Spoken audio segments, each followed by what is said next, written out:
영어에 seeing and pointing이란 말이 있습니다. 보는 것과 가리키는 것이란 말인데, 우리가 보여지는 것을 보게 되고, 그리고 또 그 보여지는 것이 무엇을 가리키는가를 알아야 한다는 겁니다. 코로나19 바이러스 팬데믹을 우리가 어떻게 찬찬히 살펴보아야 하고, 그리고 그것이 우리에게 가리키는 바가 무엇인지를 곰곰이 생각해 보아야 합니다.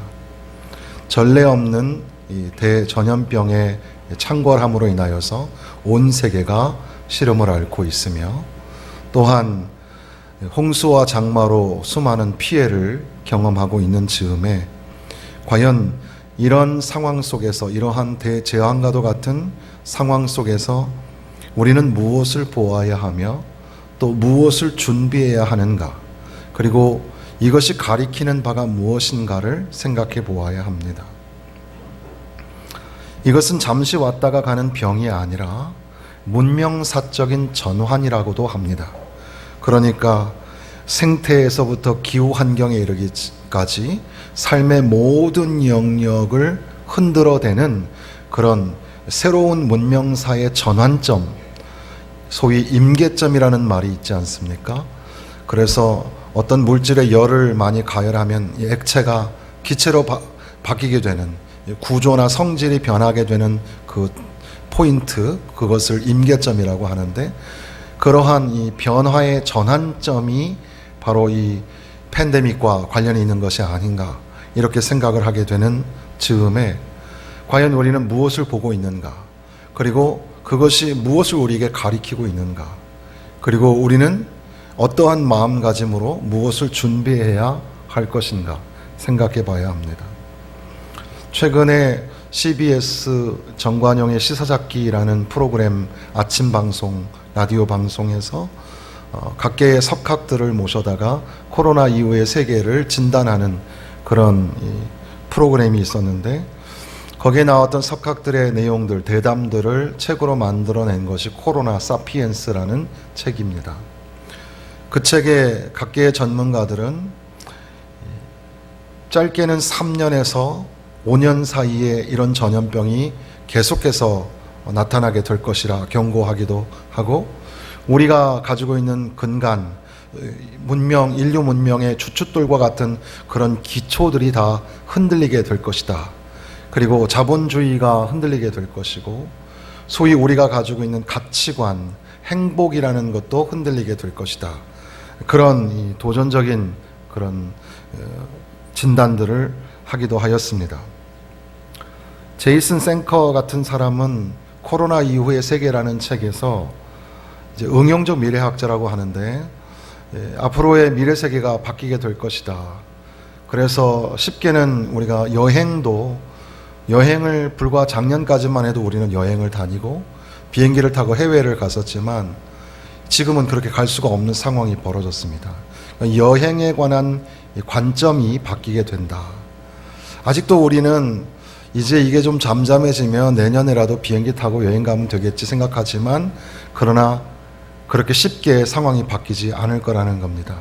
그래서 여행에 대한 가치관에서부터 직장의 환경, 그리고 일자리가 변하게 되고, 지식 전문가들이 차지하는 그런 비중이라든지, 그리고 또한 국가가 함께 새로운 위기 앞에, 도전 앞에 서게 되는 그런 상황들, 그리고 온라인 교육이라는 것이 실물 교육보다 한 단계 밑에라고 우리가 생각을 했었는데, 앞으로는 온라인 교육, 그리고 또 온라인으로 상품을 구매하는 소위 그 언택트 또는 언컨택트, 비대면으로 온라인으로 생활하는 것이 점점 더 활성화될 것이고, 뭐 그런 등등의 예견과 거기에 따른 준비, 이런 것들을 우리가 쉽게 생각을 해보게 됩니다. 슬라보의 지젝 같은 그런 철저한 급진 좌파 공산주의 이론가라고 할 수 있는데, 그런데도 불구하고 그 사람이 미치는 영향이 오늘날 대학가에 굉장히 강력한 힘을 미치고 있기 때문에, 그런 사람들도 팬데믹 패닉이라는 책을 썼는데, 거기에 보면 모든 전염병 앞에서 세상의 모든 사람들은 평등하게 된다. 그리고 세계적 연대가 이루어지게 된다. 뭐 등등의 이야기를 하고 뭐 자본주의가 무너지게 될 것이고 또 그 근간을 이루어낸 신은 세상에 없다라는 그런 정신으로 이제 그런 유물론, 이 공산주의 이론을 설명하는 그런 관점에서 팬데믹을 읽어나가기도 하는데, 오늘 우리들도 이러한 즈음에 팬데믹을 통해서 우리가 무엇을 보아야 하고 또한 그것이 가리키는 바가 무엇인지를 좀 생각을 해봐야 하는 겁니다. 제레미 리프킨 같은 사람은 옛날에는 인간보다 동물이 분포하고 있는 지역이 많았기 때문에 동물 속에서 바이러스가 살아남고 살아갔었는데, 이제는 전 세계에 동물보다 인간이 지배하는 영역이 훨씬 많아지다 보니까 더 크고 더 안락하고 더 편안한 곳으로 바이러스가 옮겨오게 되었다라는 그런 이론도 만들어내기도 합니다. 아무튼 간에 경고를 듣지 않는 세상, 끝까지 가야 듣는 사람들, 이제 우리는 어떤 한계점, 절벽 앞에 선 것 같은 그런 느낌 앞에서, 그럼에도 불구하고 이것이 과연 무슨 의미일까를 신앙적으로, 영적으로도 생각을 해보아야 할 것입니다. 크게 두 가지 생각이 있겠습니다. 하나는 존 파이퍼 목사님이 최근에 이 빨간 책 소책자를 쓰셨는데, 최근에 우리 교육위원회에 제가 선물로 한 권씩 드렸던 기억이 납니다. 그것은 이 코로나 바이러스와 그리스도라는 책인데, 그 책에서는 하나님의 심판으로 이 대재앙이 오게 되었다. 지금 윤리적으로 도덕적으로 얼마나 많이 타락해 있는가를 지적하면서 다시 예수 그리스도에게로, 재림하실 예수 그리스도에게로 우리의 관심을 돌려야 한다. 그리고 또한 선교적 전략 차원에서 우리가 박해를 경험하게 될 것이고, 그리고 선교적 전진을 위하여서 한 발짝 후퇴를 경험하게 될 것이다. 뭐 그런 이야기도 합니다. 아무튼 그 내용 중에는 하나님의 심판으로 재앙이 오게 되었다, 이런 설명이 붙어 있습니다. 한편 맞는 것 같습니다. 하나님의 심판으로 우리에게 이런 전염병이 오게 된지도 모릅니다. 또 한편 반대 진영이라고 할 수는 없겠지만 또 다른 의견을 가진 톰 나이트 같은 그런 신학자는, 그렇게 우리가 이 모든 것들을 하나님의 심판이라고 결론 짓는 것은 위험하고 또 도움이 되지 않는다. 오히려 우리는 그저 함께 애통해야 한다. 라멘트, 애가라고 하는데 우리가 애통해야 한다, 이런 쪽에 관심을 갖는 겁니다. 소위 블레임 게임이라는 말이 있습니다. 블레임 게임이라는 것은 남을 이렇게 비난하는 건데, 그래서 이 코로나19 바이러스가 누구 때문이에요? 중국 때문이라고 하는 겁니다. 우한에서부터 시작됐고 중국이 만들어냈다고 비난을 하죠. 또 중국 사람들은 미국이 만들어낸 거다, 미국에서 시작한 거다, 이렇게 말하기도 하고, 이 블레임 게임은 항상 그 기본 베이스가 뭐냐면 It's always someone else's fault입니다. 그 말은 뭐냐면 항상 다른 누군가에게 결점이 있다는 걸 전제로 하고, 저 사람은 분명히 뭔가 단점이 있을 거야, 결점이 있을 거야. 그러니까 하여튼 들고 파는 겁니다. 그래서 자꾸 비난하고 꾸짖고 그렇게 쫓아가는, 무언가 분명히 저 사람 잘못된 게 있을 거야, 저 집단에 뭔가 문제가 있을 거야, 그런 식으로 서로 비난하고 비판하는 것, 그것이 지금 상황에 도움이 하나도 안 된다는 겁니다.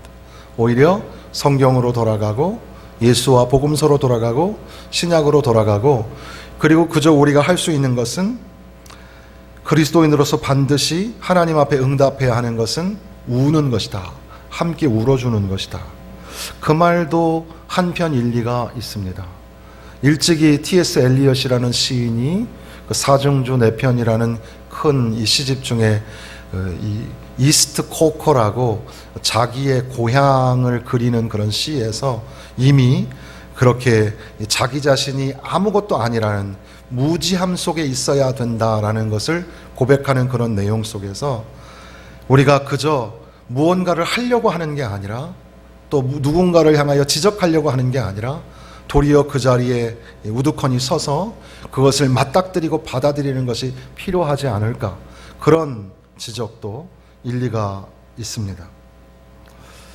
또 한 사람 제가 관심 있게 보는 신학자는 월터 브루그만이라는 사람인데, 그 사람은 탁월한 구약 성경 신학자이기도 하고 또 이 시대에 또 탁월한 설교자이기도 한데, 성경의 시야에서 보면 전염병이라는 것이 이런저런 측면에서 하나님의 실제와 연결이 되어 있다라고 언급하면서 크게 전염병과 관련하여 3가지 접근 방법이 가능하다고 합니다. 첫 번째는 하나님의 언약의 집행 방식으로서 그렇게 전염병이 나타나기도 한다는 겁니다. 간단하게 말씀드리면 하나님의 말씀을 들으면 너희가 복을 받을 것이고 하나님의 말씀을 불순종하면 너희에게 심판이 임하게 될 것이다. 바로 그 심판으로서 하나님이 심판을 집행하시는 방법으로서 전염병이 나타나기도 한다는 겁니다. 예를 들면 예레미야 26장 23절에서 26절 사이에 보면 이런 일을 당하여도 너희가 내게로 돌아오지 아니하고 내게 대항할진대 나 곧 나도 너희에게 대항하여 너희 죄로 말미암아 너희를 7배나 더 치리라. 내가 칼을 너희에게로 가져다가 언약을 어긴 원수를 갚을 것이며 너희가 성읍에 모일지라도 너희 중에 연병을 보내고 너희를 대적의 손에 넘길 것이며 내가 너희가 의뢰하는 양식을 끊을 때에 10 여인이 한 화덕에서 너희 떡을 구워 저울에 달아주리니 너희가 먹어도 배부르지 아니하리라. 너희가 나를 대항하면 나도 너희를 대항할 것이다 라고 말씀하시면서 칼로 너희에게 원수를 갚을 것이고 그 다음에 너희 중에 연병을 보내고, 옛날 성경에는 전염병을 보내고 라는 말로 되어 있는데 연병을 보내어 너희를 대적의 손에 넘길 것이고 그 다음에 너희의 양식이 끊어지리라. 이 기근에 관한 말씀을 하죠. 성경에는 이 패턴이 매우 자주 반복적으로 나타나는데 칼과 전염병과 기근, 다윗이 나중에 하나님에게 어떤 심판을 네가 선택하겠느냐 할 때에도 거기에 칼과 전염병과 기근이 기록되어 있었습니다. 그것처럼 이 전염병, 이것이 하나님의 언약의 집행 방식으로 나타나기도 한다는 겁니다. 예레미야 15장 2절에는 거기에다 하나 더 추가를 하게 되는데 그들이 만일 내게 말하기를 우리가 어디로 나아가리요 하거든 너는 그들에게 이르기를 여호와께서 이와 같이 말씀하시니라. 죽을 자는 죽음으로 나아가고 칼을 받을 자는 칼로 나아가고 기근을 당할 자는 기근으로 나아가고 포로될 자는 포로됨으로 나아갈지니라 하셨다 하라. 이 죽을 자는 죽음으로 라는 말이 전염병으로 죽게 될 것을 의미하는 그런 문장입니다. 전염병으로 인한 죽음이 있을 것이고 칼로 당함을 당할 것이고 그리고 기근이 너희에게 임할 것이고 또 거기다가 추가하여서 너희가 포로됨을 당하게 될 것이다. 이렇게 말씀하기도 한 겁니다. 어쨌든 하나님의 말씀을 불순종하고 하나님의 말씀을 따르지 아니하는 사람들, 하나님의 말씀을 잘 들으면 복을 받을 것이라 라는 언약과 동시에 너희가 이 말씀을 듣지 아니하고 불순종하였을 때는 너희에게 심판이 임할 것이다. 하나님의 집행 방식으로서의 전염병을 생각해 보게 됩니다. 두 번째는 하나님의 의도적인 그 목적을 가지고 있는 권능 행사로서 전염병을 우리가 맞닥뜨리게 됩니다. 쉽게 우리가 생각해 볼 수 있는 것은 애굽에 내렸던 10가지 재앙을 생각해 보면 그 애굽의 모든 사람들이 고통을 당하게 되는 그런 재앙이 임하게 됩니다. 그런데 이스라엘 백성들에게는 그 재앙이 임하지 아니하는, 결국 애굽에서 이스라엘 백성들을 구원하시기 위한 구원의 독특한 목적과 방식을 따라서 그들에게, 애굽 사람들에게 재앙이 내리기도 하였다라는 겁니다. 내가 애굽 사람들의 마음을 완악하게 할 것인즉 그들이 그 뒤를 따라 들어갈 것이라. 내가 바로와 그의 모든 군대와 그의 병거와 마병으로 말미암아 영광을 얻으리니 애굽 사람들이 나를 여호와인 줄 알리라 하시니라. 하나님이 여호와이시구나, 저분이 이스라엘을 구원하시는구나 라는 것을 알게 하시려고 하나님의 특별하신 섭리와 구원의 목적을 따라 전염병이 나타나기도 한다는 겁니다. 그리고 세 번째는 하나님의 완전하심, 하나님의 거룩하심, 하나님의 초월과 전능하심을 드러내는 그런 방식으로 전염병이 또 재앙이 임하게 된다는 거죠. 그것이 오늘 욥기를 읽어나가는, 욥기를 해석하는 좋은 관점 중에 하나라고 생각을 합니다. 욥은 아시는 것처럼 여러 가지 많은 고난을 경험하게 되었습니다. 욥은 살아가는 가족들, 자녀들이 다 죽게 됩니다. 우리 주변의 가족들이 죽음에 직면하거나 또 죽음을 당하게 되었을 때 그것이 우리에게 얼마나 큰 충격이고 아픔이 되겠습니까? 사실 이렇게 우리 이 지역 관내에 확진자가 지금 늘어나고 벌써 200명을 넘어서 300명대로 갑자기 최근 근래에 들어서 빠르게 확진자 숫자가 늘어나고 있는데, 이게 사실 성북구에서 일어나는 일이고 그것이 참 염려가 되기도 합니다. 홍수와 이 폭우와 장마로 인하여 어려움을 당하는 남부지방의 이야기가 남의 이야기가 아니고 우리들의 가족의 이야기고 우리의 일가 친척의 이야기이기도 합니다. 참 그들을 위해서 우리가 기도해 주어야 하고 어떻게 하면 우리가 그들을 도울 수 있을까 생각해 보아야 하는데, 욥은 직접적으로 사랑하는 자식들이 죽게 되고, 그리고 IMF를 경험하면서 국가적인 부도를 경험하고 기업들이 줄줄이 부도가 나고 무너지게 되고, 또 그로 인하여 우리 생계와 개인의 삶이 직간접적으로 영향을 받았던 것을 기억하는데, 욥은 갑자기 자기가 가지고 있었던 재산이 다 날아가고 근간과 기초가 다 무너지는 엄청난 재앙을 만나게 됩니다. 그리고 그는 스스로 몸에도 병이 생기고 피부병의 고통으로 함께 사는 사람들, 그리고 나아가서는 소위 소발과 빌닷과 엘리바스 같은 이런 당대의 의인이라고 하는 좋은 친구들마저도 그를 향하여 네가 뭔가 죄를 졌으니까, 너가 문제가 있으니까 이런 엄청난 재앙을 만나는 게 아니냐라고 하면서 친구들마저도 머리를 흔들어대는 그런 말로 할 수 없는 그런 고난을, 그런 재앙을 욥이 경험하게 됩니다. 그런데 욥기의 이 마지막 부분에는 좀 신기한 하나님과의 대화가 나오는데, 하나님께서는 1절에 그때 여호와께서 폭풍우 가운데서 욥에게 말씀하여 이르시되, 하나님이 폭풍우 가운데서 말씀하셨다라는 겁니다. 팬데믹은 폭풍우와 같지 않을까? 엄청나게 비가 쏟아져서 마치 하늘에 구멍이 열린 것 같고 저는 하늘이 우는 것처럼 느끼기도 했었는데, 지난 한 주간에도 우리는 수많은 그런 지역에서 이 폭우와 장마로 이 고생을 하는 그런 경험들을 우리가 하게 되었습니다마는, 폭풍우가 임하여서 그 가운데서 하나님이 욥에게 말씀하시다. 팬데믹 속에서, 이 대재앙 속에서, 또 폭우 속에서 하나님이 우리에게 말씀하신다면 그 말씀하시는 것을 우리가 들을 수 있겠는가 생각하면서, 이 돌개바람이라고도 하는 이 폭풍우 가운데서 하나님이 왜 욥을 만나셨을까? 아마도 전능자, 모든 우주 만물을 다스리시는 주권자이신 하나님을 드러내시면서 거기에 반하여서 욥은 참으로 연약한, 아무것도 할 수 없는 연약한 인생이라는 것을 드러내시는 것이 아닐까 생각하게 되는데, 하나님께서 폭풍우 가운데서 욥에게 임하셔서 여러 가지 질문을 하십니다. 그 중에 우리는 대표적인 질문 2가지 정도로 우리가 읽은 것인데, 그 뒤로도 38장, 39장 계속해서 하나님께서는 욥에게 질문을 하시는 겁니다. 여러 내용의 질문을 하시는 겁니다. 그리고 네가 대장부처럼 허리를 띠고 내가 묻는 것을 대답해봐라. 네가 한마디라도 내가 질문하는 것을 대답할 수 있는지 한번 대답해 보아라. 이렇게 물으시는 거죠. 그런데 욥은 이 하나님의 무한한 능력 앞에서 아무런 답변을 할 수가 없었습니다. 그런 능력이 없습니다. 바로 그것이 인간의 한계였습니다. 우리가 헤아릴 수 없는 절대 주권자, 창조자, 우리를 그리고 우주를 다스리시는 하나님 앞에서 아무것도 할 수 없었던 겁니다. 그래서 우리가 잘 아시는 것처럼 40장 3절 4절에 보면 욥이 여호와께 대답하여 이르되, 보소서 나는 비쳐나오니 무엇이라 주께 대답하리이까? 손으로 내 입을 가릴 뿐이로소이다. 언젠가 이 말씀을 읽으면서 오늘 우리가 지금 이 마스크를 쓰고 입을 가리고 있는 장면을 이렇게 연상을 하도록 함께 말씀을 나눈 적이 있었는데, 하나님 앞에서 한마디도 대답할 수 없어서, 그래서 5절에 보면 내가 한 번 말하여 싸운즉 다시는 더 대답하지 아니하겠나이다. 나는 할 말이 없습니다. 아는 게 없습니다.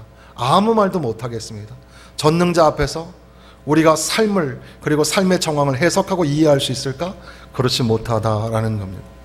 그리고 나아가서 42장에 보면 3절에 보면 무지한 말로 이치를 가리는 자가 누구니이까? 나는 깨닫지도 못한 일을 말하였고 스스로 알 수도 없고 헤아리기도 어려운 일을 말하였나이다. 드디어 발견하기를 나는 깨닫지도 못한 말을 하고 있었고 헤아리기도 어려운 말을 하고 있었던 겁니다. 내가 말하겠사오니 주는 들으시고 내가 주께 묻겠사오니 주여 내게 알게 하옵소서. 내가 주께 대하여 귀로 듣기만 하였사오나 이제는 눈으로 주를 배움나이다. 전능하신 하나님, 거룩하신 하나님, 온 우주 만물을 다스리시고 창조하신 그 하나님을 내가 귀로만 들었는데 이제는 눈으로 보게 되었다라는 겁니다. 완전하신 하나님, 거룩하신 하나님, 전능하신 하나님 앞에 선 욥, 바로 이것이 욥기의 주제가 될 것입니다.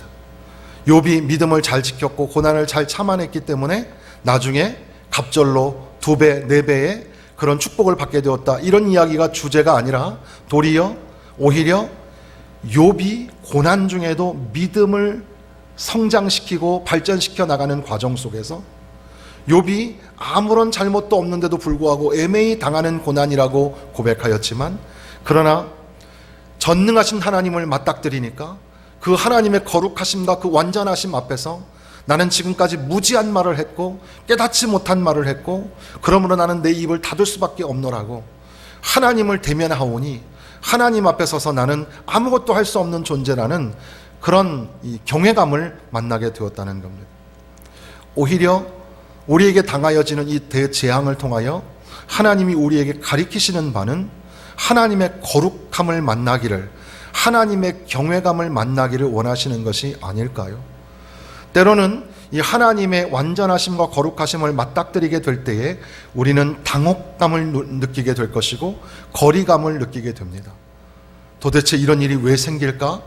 그리고 과연 앞으로 어떤 일이 생길까 하는 그 두려운 마음, 그럼에도 불구하고 온 우주 만물을 다스리시고 바닷물결의 높이도 측정하시고 또 제한하시는 하나님, 바로 그 하나님을 만나게 되고 그 하나님의 거룩하심 앞에서 그 하나님을 향한 그 경외감을 가지고 당혹감을 가지고 나는 아무것도 할 수 없습니다, 오직 하나님을 바라볼 뿐입니다, 이것을 우리에게 원하시는 것이 아닐까요? 팬데믹을 맞닥뜨리며 우리가 무언가를 해석한다는 것이 사실 우리의 한계를 넘어서는 일이 아닌지 모르겠습니다. 오히려 그저 당혹감을 가지고 하나님이 살아계시는구나, 하나님의 경외감을 만나는 것, 그것이 오늘 우리에게 필요한 것이 아닐까. 세상이 시끄럽고 바이러스가 창궐하고 정치, 경제, 이념, 그리고 도덕과 윤리의 근간이 흔들리고 있습니다. 빙산이 녹아내리고 환경, 자연 생태계는 우리 인간을 위협하고 있습니다. 이런 가운데에 이 폭풍우 같은 이런 세상 속에서 과연 우리가 하나님의 음성을 들을 수 있을까? 하나님을 만나고 하나님 앞에서의 경외감, 나아가서 하나님을 만남으로 인한 그 낯섦, 그 당혹감, 그런 것들을 우리가 경험하고 살아계신 하나님을 만날 수 있을까? 우리는 너무나 쉽게 살아계신 하나님을 잊어버리고 살아계신 하나님의 존재를 망각하고 살아가는 것은 아닐까? 그래서 오늘 우리에게 이러한 대재앙이 임하게 된 것은 아닐까? 돌아보게 되는 겁니다. 이 말씀을 읽게 된 원래 동기는 11절에 보면 이르기를 내가 여기까지 오고 더 넘어가지 못하리니 내 높은 파도가 여기서 그칠지니라 하였노라. 이 높은 파도가 그칠지니라, 이 말씀의 다른 성경에 보니까 그것의 한계를 정하고 문빗장을 지르고 여기까지는 와도 되지만 더 넘어서지는 말라, 여기서 너의 도도한 물결을 멈춰라 라고 말하지 않았느냐, 이런 해석이 있었습니다. 그래서 도도한 물결이라는 제목으로 말씀을 전할까 생각을 했었는데, 그러나 전체적인 맥락을 보면 폭풍우 속에서 만난 하나님이 중심 주제인 것 같아서 이렇게 제목을 잡고 함께 말씀을 나누게 되었습니다. 그럼에도 불구하고 여전히 높은 파도, 이 도도한 물결, 여기에 자꾸 눈이 갑니다. 이 높은 파도의 한계를 정하시는 분, 높은 파도가 여기서 그칠지니라 한계를 정하고 문빗장을 지르고 여기까지는 와도 좋다, 그런데 더 넘어서지는 마라, 그러한 이 도도한 물결의 한계를 정하시는 분, 파도를 멈추게 하시는 하나님, 그 하나님을 만나야 되지 않을까 생각하게 됩니다. 예수님이 주무시던 배, 거기에 폭우가 쏟아집니다. 바람이 미친 듯이 불어 제낍니다. 이것을 광풍이라고 할 수 있겠습니다. 광풍이 불고 일촉즉발 위기의 상황 속에서 제자들은 두려움을 느끼게 됩니다. 죽음에 직면한 두려움이었습니다. 누가복음 8장 24절에 보면 주여 주여 우리가 죽겠나이다 한데, 마가복음 4장 37절에도 큰 광풍이 일어났을 때 선생님이여 우리가 죽게 된 것을 돌보지 아니하시나이까 하니, 그때 예수님께서 잠을 깨셔서 바람과 물결을 꾸짖으시니 이에 그쳐 잔잔하여 지더라. 마가복음에는 예수께서 깨어 바람을 꾸짖으시며 바다더러 이르시되 잠잠하라 고요하라 그렇게 말씀하시니 바람이 그치고 아주 잔잔하여 지더라. 이 사건의 맨 마지막 구절에는 그들이 심히 두려워하여 서로 말하되 그가 누구이기에 바람과 바다도 순종하는가 하였더라. 제자들은 이 광풍으로 인하여 두려움을 가지고 있었지만 이제는 바람을 향하여 바다를 향하여 꾸짖으시는 그 예수님을 두려워하면서 바로 그가 누구이기에 바람과 바다도 순종하는고, 바로 전능하신 하나님으로서의 예수님을 바라보면서 경외감과 거기서 느껴지는 이 거리감과 당혹감, 그 두려운 마음을 갖게 되었던 겁니다. 그런데 예수님께서는 이 광풍의 두려움에 떨고 있는 제자들을 향하여서 계속해서 지적하시는 바가 너희의 믿음이 어디 있느냐, 어찌하여 이렇게 무서워하느냐, 너희가 어찌 믿음이 없느냐라고 말씀하십니다. 깊은 고난 중에 있었던 욥, 그리고 또한 죽음에 직면한 두려움에 맞닥뜨린 예수님의 제자들, 그들의 믿음을 물으시는 예수님처럼 욥을 향하여 다시 한번 믿음을 세우기를 바라시는 하나님을 우리는 대면하게 되는 것입니다. 욥이 맞닥뜨리는 믿음이라는 것이 무엇입니까? 그것은 하나님이 계시다는 사실과 전능하신 하나님 앞에서 우리는 한마디도 답변할 수 없는 연약한 존재라는 사실입니다. 그러니까 오늘 이 팬데믹의 상황, 이것을 통해서 우리가 무엇을 진단하고 무엇을 정리할 수 있겠습니까? 이것이 하나님의 심판입니까? 그럴 수 있습니다. 또 이러한 상황 속에서 우리가 함께 울어야 합니까? 네, 그래야 합니다. 그러나 하나님의 이 언약적인 특별한 방식으로서 또는 하나님의 임재와 관련하여서 이러한 대재앙이 임하게 된다는 사실을 우리가 다시 한번 기억해 볼 때, 바로 이러한 팬데믹의 상황 속에서 하나님을 보고 하나님을 만나야 되지 않겠습니까? 그 하나님 앞에서 우리가 아무것도 할 수 없는 존재이고 하나님의 크신 팔 아래 그저 우리는 어린아이처럼 안겨 있어야만 하는 그런 연약한 존재임에도 불구하고 전능하신 하나님, 그 하나님을 만나는 것만으로도 족하지 않겠습니까? 지금도 살아계셔서 역사하시는 하나님, 온 우주 만물을 다스리시고 오늘 우리의 삶의 작은 것 하나하나에도 관심을 가지시고 계신, 심장과 폐부를 읽으시고 보시고 아시는 주님, 바로 그 하나님을 만나고 그 하나님 앞에서 나의 입을 닫으며 내가 이제는 하나님을 배웁게 되었노라고 하는 그런 경외감을, 그런 하나님 신전의식을 갖는 그런 거룩한 당혹감이 오늘 우리에게 필요한 것은 아닐까요? 지금이 바로 위기의 시기입니다.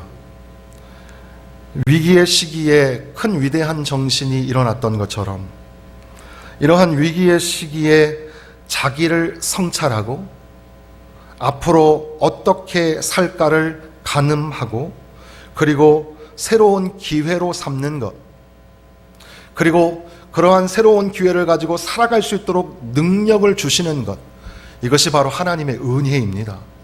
하나님의 은혜가 우리 가운데 풍성하고 충만하여서 분명히 우리에게 지혜도 주시고 믿음도 주셔서 과연 이 상황을 어떻게 우리가 가늠할 것인가, 그리고 우리의 잘못은 무엇인가, 인간됨이 무엇이며 살아간다는 게 무엇인가 하는 자기 성찰과 깊은 회개와 반성, 그리고 어떻게 과연 살아나가야 할 것인가에 대한 그런 생각들, 그리고 부어주시는 하나님의 능력으로 살아가게 되는 줄로 믿습니다.